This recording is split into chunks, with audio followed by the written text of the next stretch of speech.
O que é o vírus Marburg? Doença com alta taxa de letalidade que causou surto em Guiné Equatorial.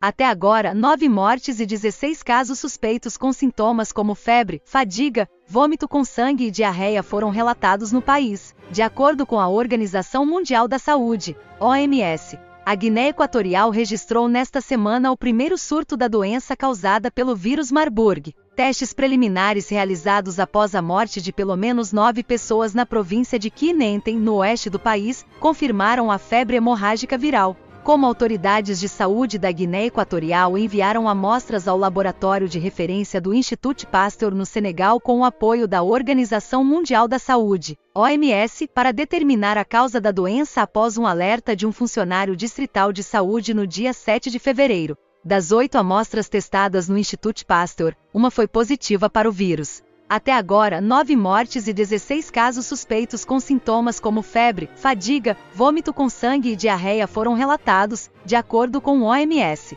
Marburg é uma febre hemorrágica, causada por um vírus altamente infeccioso da mesma família do vírus Ebola. O vírus é transmitido às pessoas por morcegos que se alimentam de frutos e se espalha entre humanos através do contato direto com os fluidos corporais, superfícies e materiais contaminados. A doença, que começa de maneira abrupta, apresenta febre alta, dor de cabeça intensa e mal-estar. O período de incubação da doença varia de 2 a 21 dias. Os pacientes desenvolvem sinais hemorrágicos graves dentro de 7 dias. De acordo com a OMS, as taxas de mortalidade de casos variaram de 24% a 88% em surtos anteriores, dependendo da cepa do vírus e da capacidade para o gerenciamento de casos. Embora não existam vacinas ou tratamentos antivirais aprovados para tratar o vírus, os cuidados de suporte, como reidratação com fluidos orais ou intravenosos, e o tratamento de sintomas específicos reduzem os riscos de morte. Diversos tratamentos potenciais, incluindo produtos sanguíneos, terapias imunológicas e medicamentosas, bem como candidatas a vacinas com dados de fase 1 estão sendo avaliados.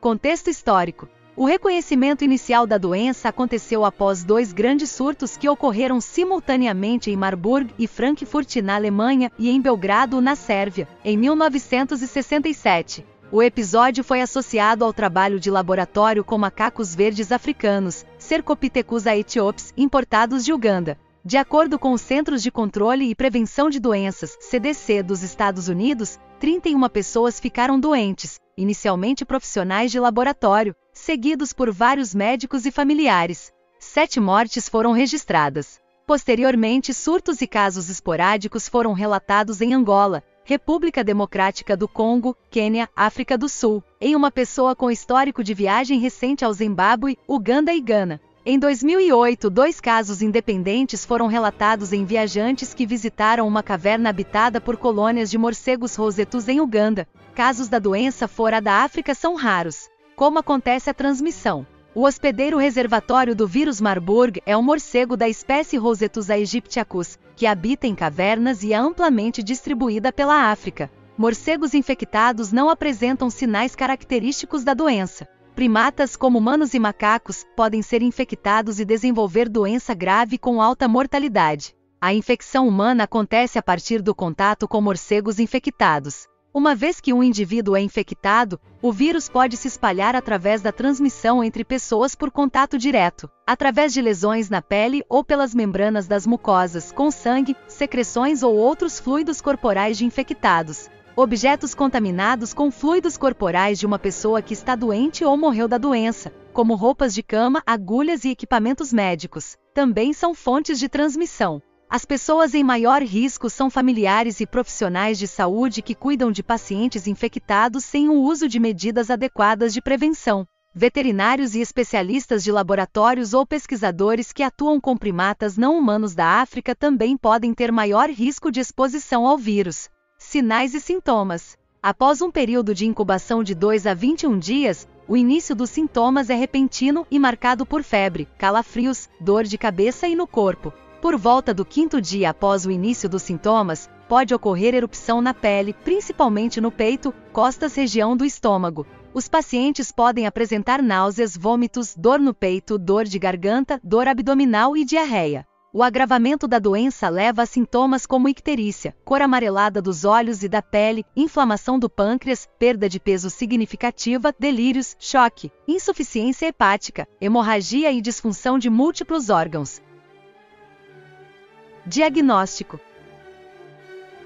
Como os sinais e sintomas da doença causada pelo vírus Marburg são semelhantes aos quadros clínicos de outras doenças infecciosas, o diagnóstico pode acontecer de maneira tardia.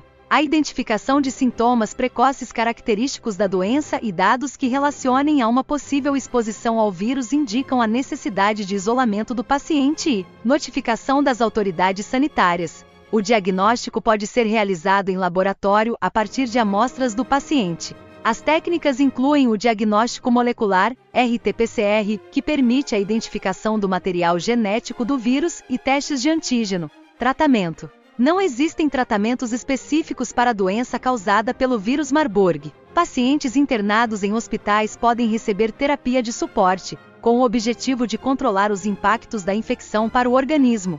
As medidas incluem a manutenção do status de oxigênio, controle da pressão arterial, substituição de sangue perdido e o tratamento de possíveis complicações. Prevenção. As medidas preventivas contra a infecção pelo vírus Marburg incluem evitar áreas com a presença de morcegos que se alimentam de frutos e o contato com primatas não humanos doentes. Diante da suspeita ou confirmação da doença, devem ser adotadas medidas de prevenção e controle de infecção para evitar o contato físico direto com o paciente. Além do isolamento, os cuidados incluem o uso de aventais, luvas e máscaras de proteção, esterilização e descarte adequado de agulhas, equipamentos e dejetos do paciente.